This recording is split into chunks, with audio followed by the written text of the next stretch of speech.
a gente se machuca no ministério pastoral e a gente começa a ficar receoso, um pé atrás com um pé atrás com o outro. E minha casa tirou tudo isso das malas e abraçou essa família com o maior amor do mundo. A gente ama vocês, sem reservas, do jeito que vocês são. Vocês são amados do nosso coração. Então, para mim estar aqui, gente, eu estou muito alegre, eu estou muito em casa. E eu quero dizer para vocês que esse culto começou no sábado à noite, lá em casa, quando Deus me visitou num sonho, que fazia muito tempo que eu não tinha uma experiência com Deus tão poderosa. Eu tenho experiências com Deus, mas essa foi de forma ímpar. E eu sei que Deus tem algo poderoso para fazer aqui nessa noite. E eu espero que a sua mente, os seus ouvidos, os seus olhos possam estar abertos para aquilo que Deus tem. Não é a despeito de mim, não é a despeito dessa casa, mas é a despeito de você. Deus tem algo com você nessa noite. E Ele quer que você saia daqui de uma maneira diferente. Ele quer que, através do conhecimento da palavra, estruturas na sua mente possam ser quebradas, até aquelas que você nunca identificou. Mas hoje, pelo poder do nome do Senhor e pela liberação da palavra que vem dele, você vai sair daqui liberta. E não só liberta, vai sair daqui abençoada, vai sair daqui para multiplicar na sua casa. Nossas casas serão curadas. Nossa igreja será curada. Se você aplicar o princípio que o Senhor falou comigo antes de falar com você, eu tenho certeza que milagres maiores acontecerão. Respostas da sua oração serão respondidas. Se você cuidar de entender cada palavrinha que sair daqui hoje, então nós vamos orar, selando mais uma vez essa reunião. Você fecha seus olhos junto comigo. Pai amado e querido, Tu és o nosso paizinho, aquele que nós podemos correr, encontrar colo, encontrar abrigo, encontrar aquilo que a gente precisa para se levantar todos os dias. É para esse Deus que nós nos curvamos nessa noite. E nós te pedimos, Senhor, que à medida que a Tua palavra for proclamada, o Senhor vá além daquilo que os nossos olhos possam ver. E eu te peço desde já que toda mente aqui seja levada cativa à presença do Teu senhorio. Que os nossos olhos, que os nossos ouvidos, o nosso coração, eles possam estar abertos para a palavra que o Senhor tem preparado para nós hoje à noite. Senhor, deixa de ser aberta e passa a ser o próprio Deus. Senhor, que essas mulheres não me enxerguem, nem as cores que eu estou, por mais berrantes que elas sejam. Senhor, eu quero que a Tua presença invada este lugar. Que seja um culto poderoso para o Teu nome, mas principalmente para salvar, para libertar e para destruir sofismas, para a honra e glória do Teu nome. Amém? Gente, honra. Fala comigo, honra. Mais forte, honra.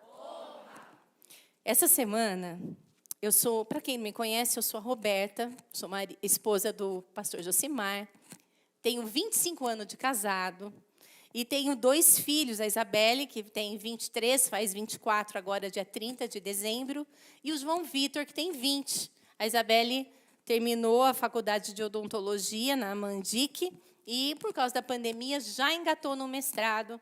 E essa semana ela chegou em casa falando para mim o seguinte: mãe, semana de mestrado, eu passei por uma luta muito grande na faculdade. O professor abriu a aula falando sobre fé. Veja, o curso era de ozonioterapia. E o professor abriu a aula, falando sobre fé. E ele dizia assim aos alunos: o que a gente vai fazer se uma pessoa acredita que Jesus morreu, que Ele ressuscitou, que Ele está vivo e ainda virá de novo? Não tem o que fazer com gente louca. Ela já fechou o coração. No intervalo da aula, eles almoçam na faculdade. Ela era a mais nova da turma desse curso de ozônio. As outras moças já tinham 29, 30, mais velhas que ela. E o assunto virou em torno da mãe, da figura da mãe na vida dessas mulheres. E a Beli chegou em casa me contando: mãe, o que eu ouvi hoje não me permitiu nem entender a aula à tarde. Eu fiquei tão indignada. E aquelas mulheres, já com as suas profissões estabelecidas, se pagando, já saindo da sua casa, tendo casa própria, morando com o namorado, começaram a tecer comentários sobre a mãe, completamente negativo. E essas mulheres começaram a falar: mãe tem inveja da gente. Sabe por quê? Porque quando a gente fica nova, elas ficam velhas, aí elas querem ser aquilo que a gente é. A minha mãe olha para o meu namorado. Era conversa. Mãe, Deus me livre, é assim, ó. Elas querem controlar a gente de forma financeira. Se elas tiverem o controle financeiro, é aquilo que elas querem, nos controlar. Então, a gente precisa correr. Gente, estão ouvindo, né? Porque, para mim, ainda é estranho. A gente precisa correr para se libertar financeiramente. Liberdade financeira é igual a liberdade política. E a Beli voltou para casa, ela falou: mãe, eu não sou desse mundo. Eu não sou desse mundo. E começamos a estudar sobre honra. E a primeira coisa que veio na minha mente foi os filmes de Hollywood, que a gente adora assistir na Netflix, que quando a honra ela é aclamada, a gente chora, a gente bate palma, a gente gosta tanto. Mas hoje eu queria começar esse culto perguntando para vocês: aonde está a honra nas nossas vidas? E meditando sobre isso, eu detesto falar de uma coisa que eu não vivo. Então, a análise passou a ser primeiro em mim. Aonde eu estou honrando? Quem me conhece sabe que eu tenho um cuidado extremo com os meus pais. Eu honro os meus pais. Eu entendo. Olha lá. Glória a Deus. Aleluia, Josimar, se você estiver me ouvindo. Eu entendo que eles são como ouro para mim. Eles são a minha fonte, eles são o meu porto seguro e eles são a minha inspiração. É com eles que eu consulto o próximo passo. Eu sei da vida deles com Deus. E por isso eu os trato como ouro. Mas eu fiquei pensando em outras esferas. As coisas que aconteceram essa semana, que eu tive um problema sério dentro da igreja, que mexeu com o meu coração. E ao pensar em honra, muitas dúvidas me surgiram. E sabe, gente, tem gente que chega no final da vida e não consegue ainda valorizar coisas importantes. Você já conversou com alguma pessoa assim? Que chega no final da vida, ela não tem valores importantes, ela só sabe ser pessimista, contar de coisas que ficaram ruins para ela, mas valores, aquilo que elas aprenderam, pouco se fala. Mas existe um povo, existem pessoas que resolveram caminhar com Deus. E elas chegam no final da vida carregadas de conselhos sábios. Essas pessoas que andam com Deus, elas podem e devem ser os seus conselheiros. Eu amo sentar com meu pai e com a minha mãe. Eles têm uma vida com Deus. Uma vida de perdas e de superações. Eu amo ouvir o meu pai. Inclusive, esses dias ele falou para mim: filha, você está fazendo muita coisa ao mesmo tempo. Não é bom para a sua saúde. E realmente, eu entrei em vários projetos, todos dependentes de mim, e fui levar meu cachorrinho dar uma volta no condomínio. Achei que eu tinha colocado a coleira nele, e não coloquei. E eu andei com a coleira e ele do meu lado. Quando o Josi chegou, ele falou, o que você está fazendo? Ué, vou dar uma volta com o Bento. Ele, aonde? Olha a coleira que não está presa no cachorro. Está meio assim a minha vida esses dias. E meu pai me disse, filha, está demais. Não precisa. De qualquer forma vai chegar. Mas você precisa chegar bem.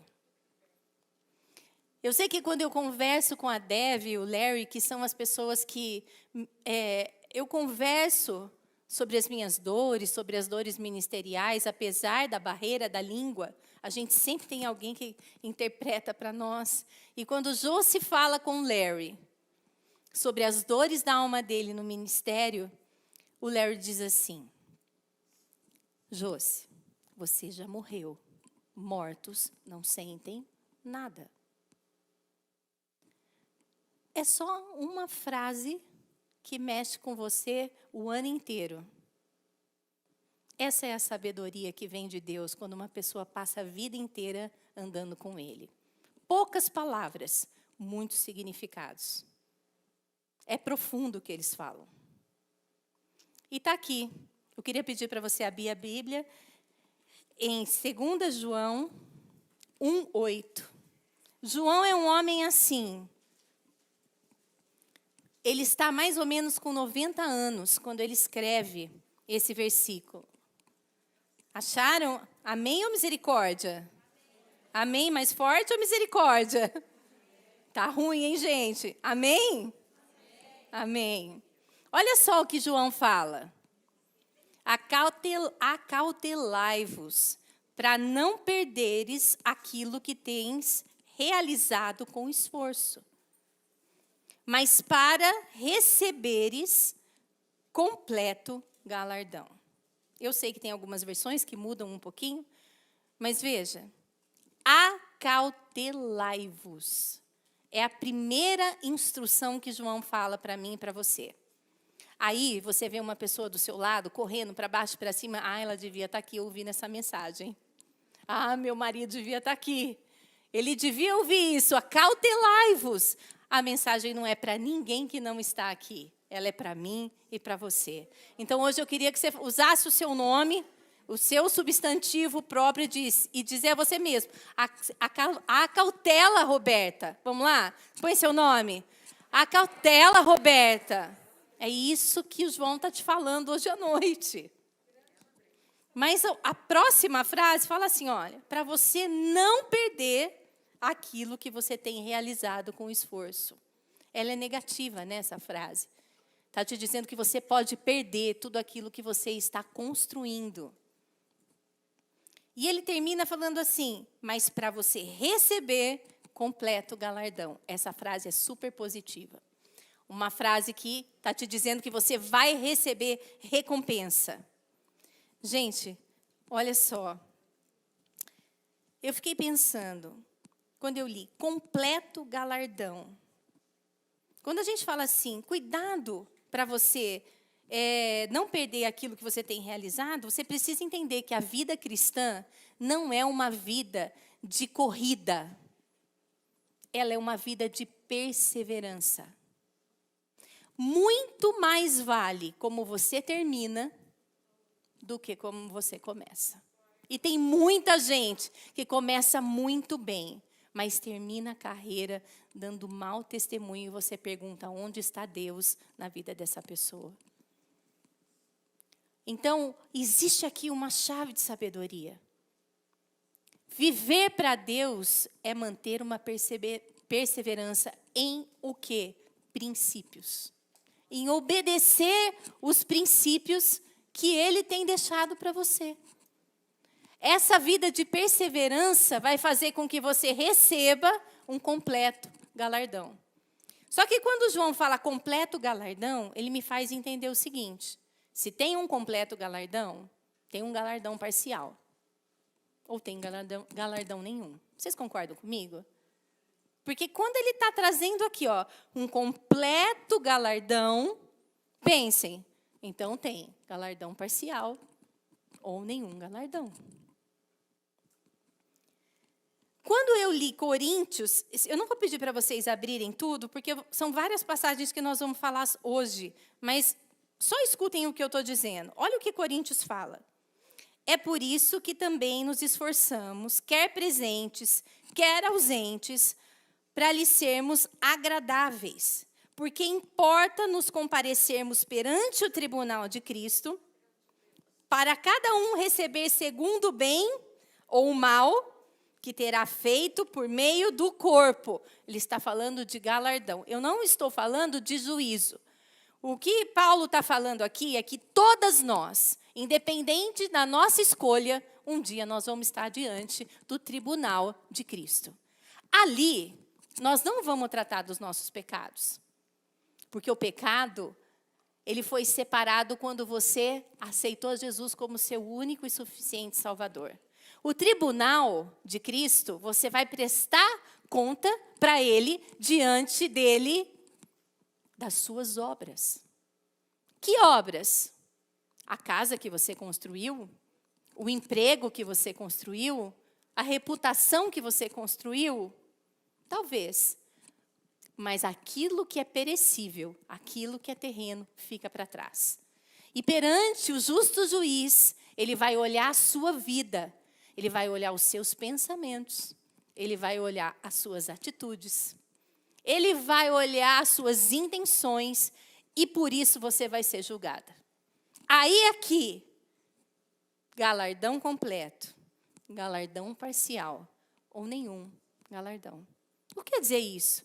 Ou você, pelas suas atitudes, que foi te dada a oportunidade de vivê-las aqui, vai eternamente viver ao lado de Cristo, ali, coladinha com Ele, juntinha do papai.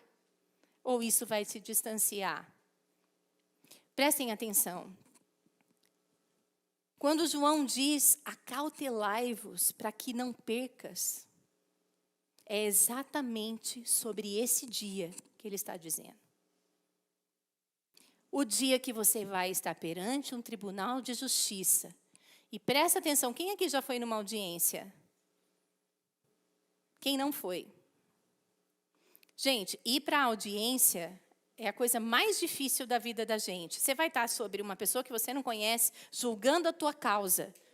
E ela pode ser injusta com você. Você não sabe qual vai ser o parecer dela, mesmo ela tendo uma lei, porque a lei é interpretativa. Mas nesse dia, diante do justo juiz, ele vai te dar um veredito eterno. Não tem emenda, não tem recurso, não cabe mais nada. Dói, né, de pensar? Eu fico pensando que isso pode ser amanhã. Como é que está a minha vida hoje? Mas também já percorreram 50 anos. E sobre esses 50 anos, ele também vai fazer revista. Então, hoje é dia de mudança. Mas a Bíblia também fala sobre uma segunda recompensa. Porque, veja, se você passa pelo tribunal, você foi aprovado, você tem uma recompensa. Se você não foi tão aprovado, meia recompensa. Isso se chama galardão. Porém, além desse tribunal espiritual, Provérbios diz que os justos também serão recompensados na terra. De que forma? De que forma eu e você somos recompensadas na terra? Pelas nossas atitudes também. E que atitudes? Quando eu escolho obedecer os preceitos que estão aqui, na palavra do Senhor, Ele me recompensa. Gente, Deus ama dar presentes. Ele é galardoador. Você vai ter presentes espirituais no que está por vir, mas aqui nessa terra, você pode sim receber recompensas ou não, se você não seguir os preceitos que estão aqui. De uma forma muito didática, eu quero te dizer que quando você aceitou Jesus como seu único e suficiente Salvador, você passou a ser parte de um reino. o reino de Deus. É esse que a gente proclama aqui hoje à noite. E quando você sai para o seu trabalho, você fala dele. Só que dentro desse reino, ele é um reino extremamente organizado, de uma hierarquia e com leis. Leis muito sérias, que você nunca vai poder dizer para o Senhor, o dia que você sentar diante dele, eu não sabia. Porque hoje você está sabendo. Recompensas inteiras, né? Um galardão completo. Recompensas parciais e nenhuma recompensa. Como a gente sabe disso? Quando Jesus veio aqui para a Terra, para ele andar com a gente, andar com os humanos, ele ficou modelando uma lei. Uma lei que faz parte desse reino que nós aceitamos viver. Eu sei que para nós, ocidentais, isso é muito mais difícil de entender do que os orientais.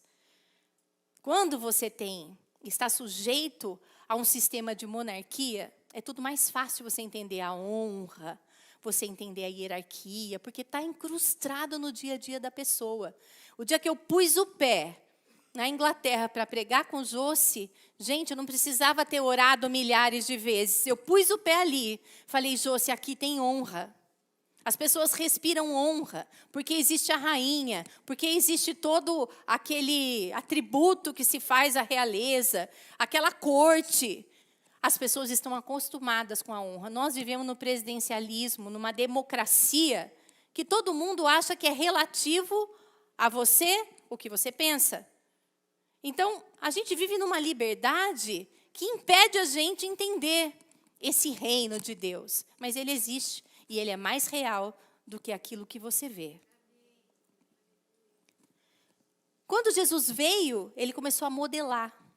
Ele começou a explicar para nós que tipo de lei que é essa, que a gente precisa exercer, para que no grande dia, ou mesmo aqui na terra, ele nos presentear. Então, se você abrir Marcos 6, não precisa, mas eu quero te contar essa história. Jesus entra em Nazaré. É sábado, o culto estava cheio. Ele entra, e está lá todos os mestres da lei, os fariseus, ele entra, ele pega o pergaminho, ele lê Isaías, e o Espírito de Deus me ungiu para levar, alguém sabe esse versículo? A quem? Aos quebrantados. O que mais que está escrito em Isaías? Aos abatidos. E ele fala assim, ele fecha o pergaminho e diz, hoje essa palavra se cumpriu. Em Nazaré, que estava esperando o Messias. Eles estavam esperando o Rei dos Reis. Entra Jesus, com todos os homens que estavam à parte da sociedade, andava com prostituta, a fama dele correu. E aí as pessoas falaram assim, ele está dizendo que é o Rei dos Reis? O cara que tomou lanche com meu filho. O marceneiro que entrou na minha cozinha e fez o meu armário. Ele não é filho de Maria, de José? Ele é o Rei dos Reis? Eles acharam um absurdo. E não receberam Jesus com a honra. Fale comigo, honra. Mais uma vez, honra que lhe era devida. O que aconteceu? Quando você lê Marcos 6, está escrito, ele foi impedido de fazer a obra que ele veio fazer. Gente, impedido por quê? Se ele é o Rei dos Reis, se ele é o Senhor dos Senhores, carregado do Espírito de Deus, aonde ele passava era milagre, era prodígio, era maravilha, por que ele foi impedido? Na sua casa você vai ler que os versículos acima mostram que não só eles renegaram, como o princípio da honra foi negligenciado. E aquele povo de Nazaré, onde ele nasceu, que aguardava o Messias, não pôde receber aquilo que eles esperavam. Então eu tenho uma notícia para você. Muitas vezes aquilo que você espera não vem no pacote embrulhado como você pensou. Pode vir de terninho de onça. Mas Deus tem Deus tem algo para fazer. E a gente vive estereotipando as coisas. Nós não estamos esperando a segunda vinda de Jesus? A Bíblia diz que vai ser como um relâmpago que nasce no Ocidente e que morre no Oriente. Assim será a vinda do Filho do Homem. Se ele não vier num relâmpago, você não vai entender que é Jesus? Existem coisas que a gente cria na nossa cabeça. E aí a gente age por causa desse elemento. Essa imagem que a gente criou. E deixa de receber. O povo de Nazaré. A Bíblia diz que ele pôde tocar em alguns. Foram milagres assim. Curou uma dor de cabeça, curou uma artrite. Mas o povo não recebeu por completo. Recebeu de forma parcial. Fala comigo, forma parcial. Por falta do quê? De quê, gente? Honra. O que é honra? Honra vem da palavra grega, e no grego a gente fala timi. Timi quer dizer valorização. Honrar uma pessoa é valorizá-la. Eles não valorizaram Jesus. O dicionário continua descrevendo assim, olha, é como ouro. O que você faz com o ouro na sua casa? Quando você compra uma pecinha de ouro, olha, isso aqui é bijuteria. Eu tenho pouco ouro. Mas o que eu tenho de ouro, eu tiro das bijuterias, guardo numa caixinha e guardo numa parte dentro de casa que ninguém sabe. Por quê? Eu estou valorizando o custo que eu paguei aquela peça. Timi, valorização. Você honrar é valorizar. Vamos entender um pouquinho melhor o que é honra. Pegando o conceito antagônico, o antônimo de honra, desonra. O que é desonra? Desonra é você não dar valor que aquela pessoa merece. A Bíblia diz que ele foi impedido de fazer obras maiores em Nazaré, naquela sinagoga, cidade que ele cresceu. Porque aonde ele cresceu, não reconheceram ele como Messias. Um galardão parcial, aqui na terra. Lucas 5 conta a história de um paralítico. Era um ambiente numa casa cheio de gente. Aqui nem está aqui hoje. Todo mundo querendo ouvir o que ele tinha para falar. Mestres da lei, fariseus, mas estava cheio. E havia ali um grupo de homens que entendia que havia sobre ele um governo, um poder, e queria que ele tocasse naquele paralítico. Não dava para entrar. Eles abriram um teto. E eles fizeram com que aquele teto fosse aberto de uma forma que eles impressionaram Jesus. Puseram aquele paralítico ali. Jesus olhou para o paralítico e falou, a tua fé te salvou, levanta e anda. Só que nesse momento, presta atenção, os mestres da lei, a Bíblia diz que eles não murmuravam a palavra, eu esqueci a palavra agora, mas Jesus, ao entender que eles estavam cochichando, não era cochichando, porque foi uma coisa que eles, foi no pensamento, arrazoando, foi no pensamento. Jesus começou a olhar o olhar de reprovação daqueles homens, todos dotados de tanto conhecimento, e a Bíblia diz que eles não receberam galardão nenhum, porque pela desonra, não valorizaram Jesus como ele deveria ser valorizado. Então, vamos lá, nós tivemos um exemplo de recompensa parcial, de nenhuma recompensa. E Mateus 8 conta a história de um centurião. Quando eu fui ler essa história de novo, ela se transformou. Já li várias vezes, mas presta atenção.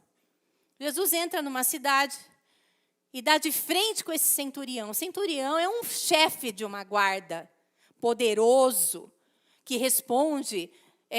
A guarda romana tinha invadido Israel, domínio deles. Jesus entra na cidade, um israelita, marceneiro. Esse guarda poderoso que respondia por 100 dos soldados, ele olha Jesus e fala, Jesus, eu preciso que você vá na minha casa. Eu tenho um servo doente. mas eu não me sinto digno. Presta atenção. O conquistado aqui e o conquistador aqui. O conquistador diz, eu não me sinto digno. Você sabe por que ele diz que ele não se sente digno? Um chefe de uma guarda, ele está inserido numa hierarquia profunda e entende como ninguém sobre a autoridade. Ele respondia por 100 dos soldados e ele sabia que uma ordem dele, aqueles caras iam ter que trabalhar.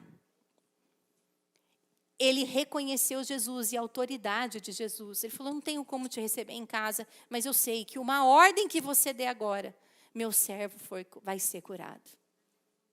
Jesus, ai, olha, estou arrepiada. Mas Jesus, na hora, ficou tão encantado com a fé daquele homem romano. Um romano. Reconheceu a autoridade. E imediatamente o servo dele foi curado. Deixa eu ver aqui minha colinha. Ele recebeu recompensa completa. Marcos 7 também conta a história de uma mulher grega, Ciro-fenícia. Gente, essa mulher, eu lembro dela todo dia que o Bento vou tomar café e ele põe a carinha aqui perto de mim para pegar a migalha do pão. Eu lembro dela todo dia. A Bíblia fala que essa mulher estava seguindo Jesus. E ele, fazendo a cruzada dele, ele para numa cidade para descansar. Cansou, estafou. Só que ela descobriu onde ele estava. Olha que fé persistente. Ele descansando, ela vai lá e fala, Jesus, eu tenho uma filha, eu preciso que você a cure. Ele simplesmente não olha para ela.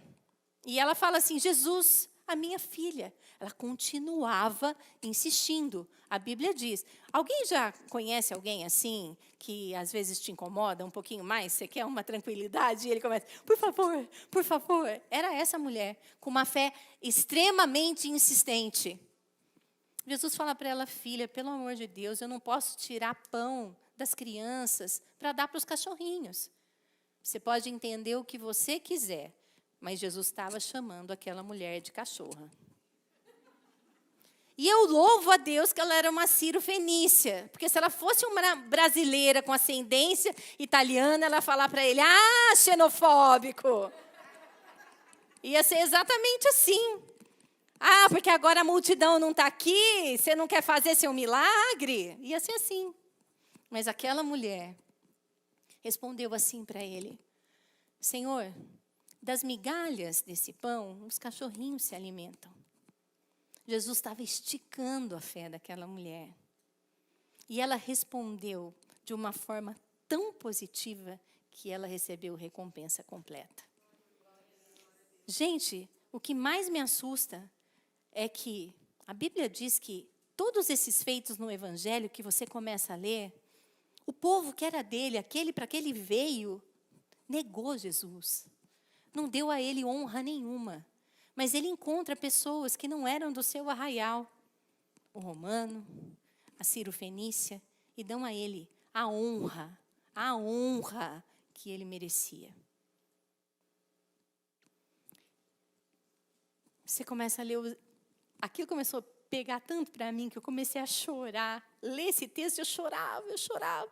Fui estudar domingo para falar com vocês, porque eu falei, eu não tenho como apresentar uma palavra se ela não for excelente, eu tenho que ter estudo.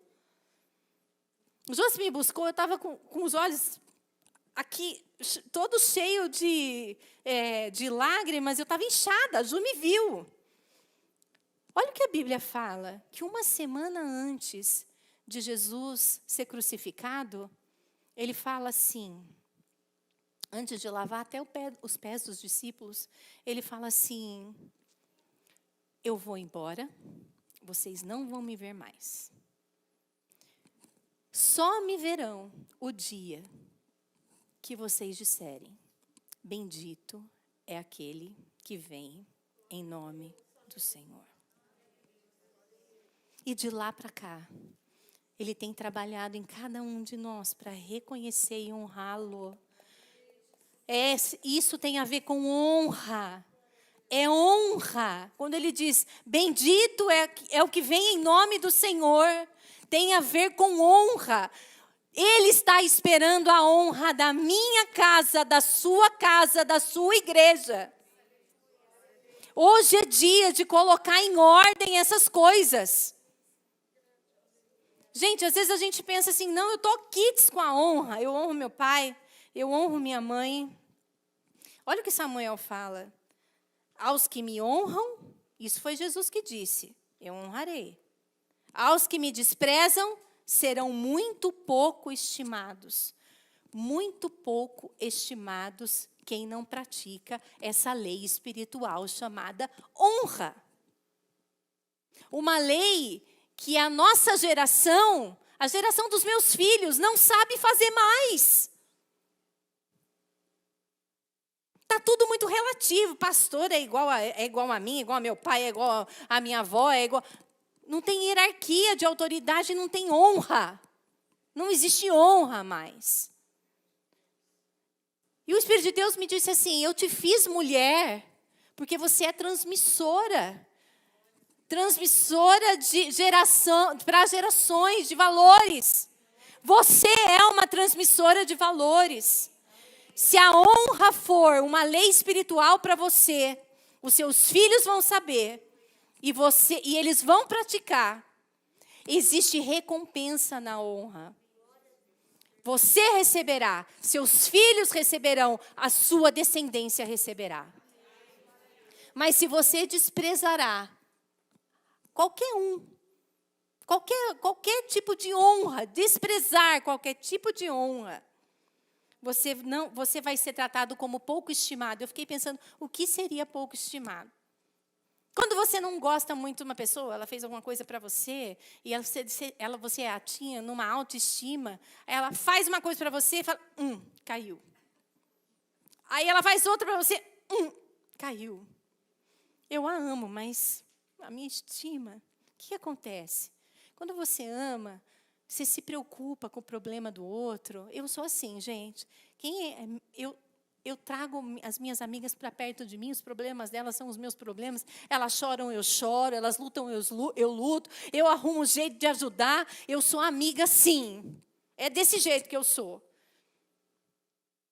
Mas quando começa a me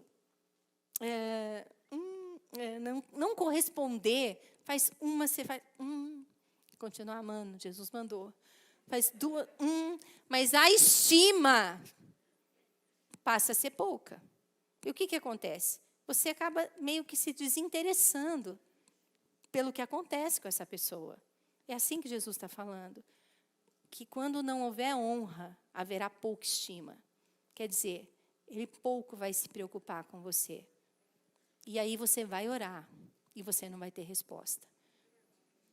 E existem pessoas aqui nesse auditório que têm perguntado ao Senhor, por que você não me responde? O princípio da honra, entendido, precisa ser vivido. Não é brincadeira fazer parte de um reino. Você quer estar lá? Começa aqui.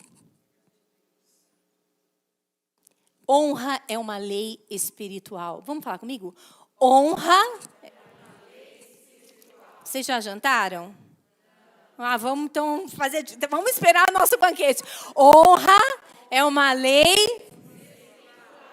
Você não pode esquecer que honra é uma lei espiritual. E você, como mulher, transmissora de valores, a honra precisa estar no seio da tua casa, para que as suas orações sejam respondidas, para que o Senhor te dê presentes, para que Ele te recompense. Às vezes a recompensa ela não vem rápido, mas existe o altar da honra, existe um memorial perante o Senhor. E Ele que estabeleceu a lei, no seu tempo certo, vai te presentear. Um Deus galardoador. É esse Deus que você serve. Jesus andando por aqui, ficou confuso, porque parece que ele buscava honra para ele, mas ele sempre disse, eu não recebo honra de homens, eu passo para o Senhor, eu passo para o meu Pai. Por quê? Ele estava ensinando aquele povo que precisava, sim, honrar, e Deus precisava ser honrado. Ele não impedia a honra. É uma coisa que eu nunca entendi. Às vezes as pessoas queriam me honrar como pastora, me trazem um presente, quero pagar. Nossa, não me fala isso. Pagar para mim um restaurante, me dá uns 5 minutos, eu não gosto. Quando eu estava estudando aqui, Deus me disse, quando você se nega a receber, você está impedindo o povo de obedecer e receber aquilo que a honra pode trazer. A honra é ensinada. Não que eu seja alguma coisa, eu só sou uma pessoa que Deus tirou do nada para trazer para ser uma voz para as mulheres. Mas não existe vanglória nenhuma em mim, porque eu sei que Deus escolhe os que nada são, para confundir os que são. E eu estou aqui debaixo dessa palavra, debaixo dessa obediência. E ao modelar a honra, Deus disse assim em Mateus 10, 41, 42. Quem recebe um profeta, porque ele é profeta, receberá a recompensa de um profeta. Quem recebe um justo, porque é justo, receberá a recompensa de um justo.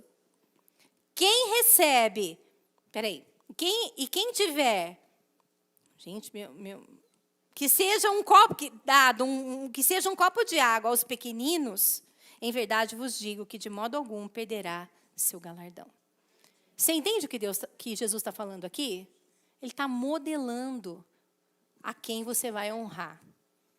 Veja, ele estava falando para um povo que não era o povo do Antigo Testamento. Ele estava falando para um povo que conhecia as leis do Antigo Testamento. Então, quem falava no Antigo Testamento com o povo? Os profetas. Maior autoridade. Quem recebe um profeta como profeta, honra de profeta. Agora, veja, isso é para você fazer. Uma vez uma profeta foi em casa, ela falou assim para mim, me honra. Porque quem recebe um profeta com a honra de profeta vai ser honrado. O que o Senhor está ensinando não é isso. Não é eu pedir para ser honrada, mas é eu honrar para ser recompensada. Profeta, toda autoridade precisa ser honrada. Que autoridade? Civil, pode engolir seco, mas é civil. Autoridade dentro da escola. Olha para você ver hoje quantas notícias que a gente tem de aluno até matando o professor. Por quê, gente?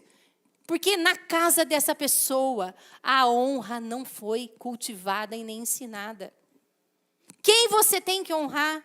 Todas essas esferas, autoridade, seu pastor, seu líder, seus pais, mas seus amigos, os justos, iguais, a sua linha de iguais.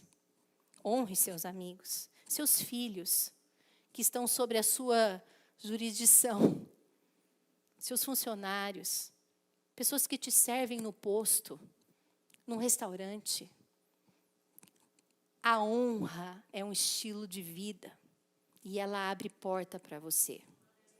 Se você não praticar, você vai deixar de receber.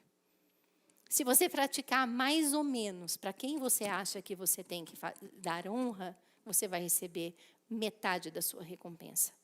Mas se você entender que o Senhor Jesus já modelou isso para você, e a honra tem que ser um estilo de vida para você, você vai receber recompensa completa. Não só você, seus filhos e toda a sua descendência. Agora preste atenção. Quando Jesus pediu para você honrar cada uma dessas pessoas, Ele nunca disse para você, honre autoridades boas. Honre se seu pai for bom. Honre seus filhos se eles forem super bons. É lógico que a gente recompensa eles conforme aquilo que eles fazem, né? Porque a gente está criando filho, não um problema. Mas honra. Honra. Honra as pessoas que te servem na sua casa. Olho no olho. Olho no olho é uma forma de você oferecer honra, carinho, um presente. Mas eu vou falar uma coisa para você. Nada disso vai valer se essa honra não nascer no seu coração. A honra tem que nascer no seu coração por causa do temor que você tem do Senhor. Por causa do temor que você tem do Senhor, porque você sabe que um dia você vai estar sozinha lá com Ele. E porque também você sabe que aqui na terra tem recompensa para quem obedece. Amém? Eu quero encerrar falando sobre uma coisa que para mim sempre me chamou a atenção, que é a desonra que acontece na família de Moisés. Nós falamos de honra até agora, recompensas parciais, recompensas totais, recompensas, nenhuma recompensa. Mas a desonra que a Bíblia descreve aqui me chama muita atenção. O cenário é de uma família levantada como liderança, e Deus levanta Moisés como profeta, Miriam como a primeira adoradora, Arão como o primeiro sacerdote. Ah, tudo muito lindo, né? Os três exercendo liderança, aquele povo enorme, aquele povo que murmura, aquele povo que é só ele dar as costas e faz um bezerro de ouro, tudo bem. Os três juntos. Porém, quando Moisés escolhe uma mulher para casar, etíope, tanto Arão quanto Miriam esquecem quem Moisés é. Eles tratam Moisés como irmão, no mesmo nível. Mas havia uma autoridade estabelecida por Deus sobre a vida de Moisés. Deus não gostou disso. Chamou todos eles na tenda e disse para eles, é o seguinte, parem de falar. Aquilo que saiu de vocês me desagradou. Com Moisés, com vocês têm sonho, algumas orientações, mas com Moisés, eu falo, face a face. Respeite. Miriam, no mesmo momento, passou a ter lepra. Lepra era uma doença altamente contagiosa.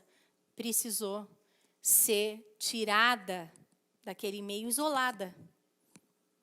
A lepra, ela leva a pessoa a deixar de ter sensações de toque, ela é também sensorial.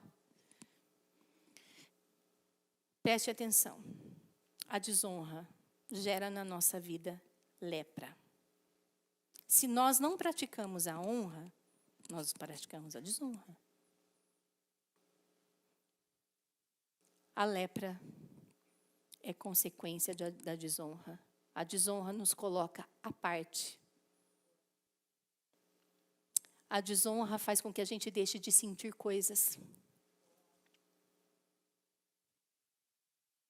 E é altamente contagiosa. Hoje à noite, eu quero orar por todas nós, na responsabilidade de transmissoras de conhecimento, de valores. Hoje uma palavra foi liberada para a sua vida e você vai sair daqui decidida a honrar em todas as esferas, porque é uma lei espiritual. Hoje você entendeu isso. Jesus veio aqui para te ensinar isso. Quer ir para o reino dos céus? Aprende aqui no reino da terra. Lei espiritual, honra, time, valorização. É aquilo que eu tenho como ouro, eu separo, é o melhor. E precisa nascer no coração. Se não for no coração, você pode ter certeza que o Senhor não aceita. Porque Ele sonda, Ele conhece. E Ele não pode olhar para nós e dizer assim, eles só me adoram de lábios, mas o coração está longe de mim. Honre ao Senhor sobre todas as coisas. Honre todas as autoridades que estão na sua vida. Não permita falar delas. O Espírito de Deus se desagrada, porque toda autoridade foi estabelecida por Deus. Toma aí o freio da sua casa, põe pingo nos is e diz, aqui na minha casa, o Espírito da honra vai reinar. Porque eu e vocês reinaremos com Cristo. Amém? Fica de pé, querida. Põe a mão no seu coração. Pai, eu coloco cada uma dessas mulheres que representam lares, famílias, gerações, na tua presença. Tua palavra foi pregada e eu quero te pedir que o ladrão das nossas vidas seja repreendido de roubar a semente que foi semeada nessa noite. Senhor, eu sei que se cada uma de nós entendemos o poder dessa lei espiritual, a nossa vida vai ser transformada. Vai ser recompensada, mas vai ser transformada. A nossa família vai ser transformada. A nossa igreja vai ser transformada. E quiçá esse país transformado. Senhor, nós somos mulheres, nós temos nos levantado como um exército. É cumprimento da tua profecia, quando Joel diz que antes do Senhor vir, o Senhor levantaria homens e mulheres. É mais um sinal da tua vinda. O Senhor está próximo. E eu quero te pedir que essa noite seja uma noite de conserto. Traz à memória aquilo que a gente precisa consertar. Senhor, que a partir de hoje haja um marco neste lugar. Que o ambiente deste lugar seja saturado pela lei da honra. Em nome de Jesus, dar valor a cada um que está aqui, como ouro. Senhor, eu sei que o Senhor tem separado essa igreja e que o Senhor fará milhares de coisas maiores do que eles têm planejado. Mas, Senhor, nós nascemos debaixo de honra e nós seremos completamente recompensados. Alinha nossa mente. Todo sofisma na nossa mente, construído na nossa história, que nos impedem de honrar e traz na nossa vida marcas da desonra, seja quebrado na autoridade do nome de Jesus. Espírito Santo, vai trabalhando em cada coração. Tu tens liberdade para fazer. Eu te peço transformação nessa noite, na autoridade do nome de Jesus.